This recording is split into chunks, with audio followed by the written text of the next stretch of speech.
Mr. President, as we have heard yet again, the situation in Gaza is a catastrophe of unprecedented magnitude.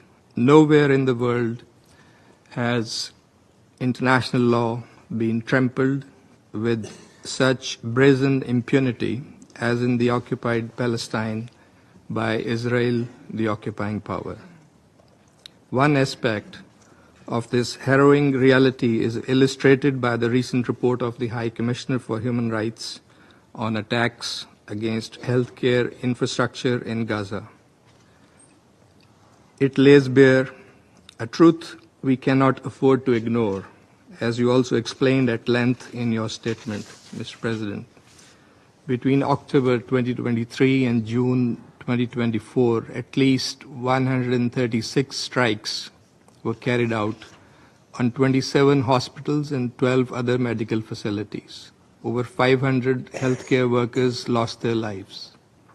By June, 22 of Gaza's 38 hospitals were rendered non-functional, leaving the healthcare system on the verge of collapse. The brutal destruction of Kamal Adwan Hospital, the last operational major facility in northern Gaza, is an atrocity that shocks the conscience of humanity. The deliberate targeting of hospitals, medical personnel, patients, and wounded defies every principle of humanitarian law and has no justification whatsoever. Not just condemnation, there must be accountability for these crimes. Mr. President, for over 14 months now, the Palestinian people have endured an unrelenting assault on their lives, rights, and dignity. Over 45,000 Palestinians have been killed, more than half of them women and children. Over 90% of 2.1 million population of Gaza are displaced, with around 160,000 housing units destroyed. Almost the entire population has been rendered homeless. The scale of this genocidal campaign is staggering. Its intent unmistakable.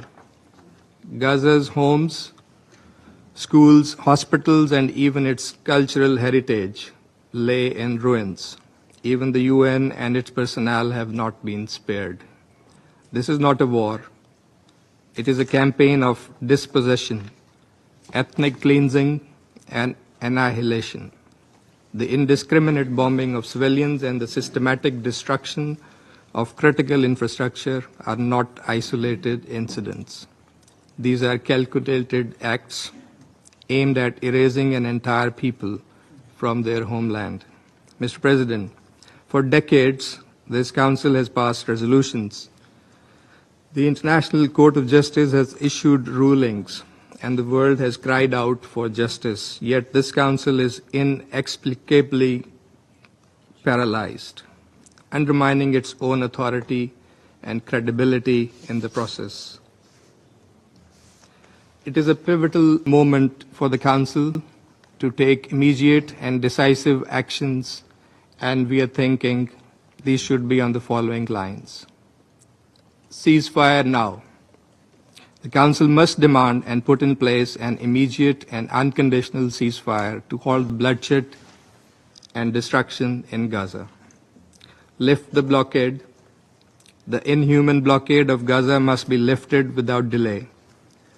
Food, medical supplies, and humanitarian aid must flow freely to those in desperate need. Demand accountability. Justice must be served. Independent and transparent investigations into the targeting of medical infrastructure and other war crimes must ensure that perpetrators are held to account. Impunity must end. Establish safe corridors. Civilians must be protected. Safe and secure humanitarian corridors must be created to allow people to access life-saving care. Eventual reconstruction efforts must also prioritize rebuilding Gaza's shattered healthcare system. Revive the two-state solution. A political horizon is imperative for peace, a process to realize the two-state solution based on relevant UN resolutions, an end to occupation, enabling the Palestinian people to exercise their right to self-determination, and the establishment of a sovereign, independent, and contiguous Palestinian state along pre-1967 borders with Al-Quds al-Sharif as its capital. Grant Palestine full membership. Palestine must be recognized as a full member of the United Nations. This will not just be a symbolic gesture in our view. It is a moral imperative to secure the irreversibility of the two-state solution. Mr. President, we stand at a defining moment in history. The entire world is watching. Will this Council shoulder its responsibility, or will it continue to turn a blind eye to the tragedy unfolding before us? Silence is complicity, as you said, and I would add that it amounts to moral bankruptcy. Can we finally come together to defend and uphold universal respect for the UN Charter principles and international law? I think this is the question before us. The Palestinian people look to this Council for hope, for justice, for the promise of peace. We must not fail them. The bloodshed in Gaza must end. The relentless suffering of innocent men, women, and children must cease. Let us cross the divide. Let us unite in the pursuit of peace, grounded in justice, human dignity, and international legitimacy. Let us give meaning to the promise that we made, never again.